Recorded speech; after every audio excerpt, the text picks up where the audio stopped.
Congress government waste. ఎందుకు? నిజంగానే దేనికి ఉపాధి లేదు, ఏది లేదు, న్యాయం లేదు, అన్యాయం మొత్తం జరుగుతుంది.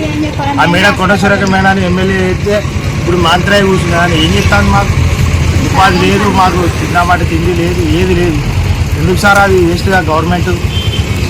ఇప్పుడు ఈ కూలగొట్టిని ఎందుకు కూలగొడతాలని మీకు తెలుసా? అసలు మాకు తెలియదు సార్, ఎవరు నోటీస్ చేయలేదు, ఏం చేయలేదు సార్. కేసీఆర్ గవర్నమెంట్ ఉన్నప్పుడు అని ఇంత కూడా మాకు ఏం జరగలేదు. కానీ ఈ కాంగ్రెస్ గవర్నమెంట్ గెలిపించింది మాకు వేస్ట్ అవుతారు. ప్రపంచ సుందరి మండలికి వెళ్ళి పోతాలాడ, అందుకే మీ దేశత్వాలు ప్రపంచ సుందర వాళ్ళు పోతే వాళ్ళకి మాకేం సార్ సంబంధం? వాళ్ళు ఎక్కడి నుంచో అవుట్ ఆఫ్ కంట్రీ నుంచి వచ్చి ఇక్కడ వాళ్ళకి తీసుకునేదా సార్? ఇక్కడ గవర్నమెంట్ దానికి ప్రపంచ వాళ్ళకి మాకేం సార్ సంబంధం? We are educated sir, coming from out of countries. అసలు దానికి నాకు సంబంధమే లేదు కదా సార్. అట్లా వాళ్ళు వచ్చినా మిమ్మల్ని తీసేస్తానే మీకు ఎట్లున్నది? మరి వాళ్ళకి ఓటేసి గెలిపించుకోమని చెప్పారు సార్.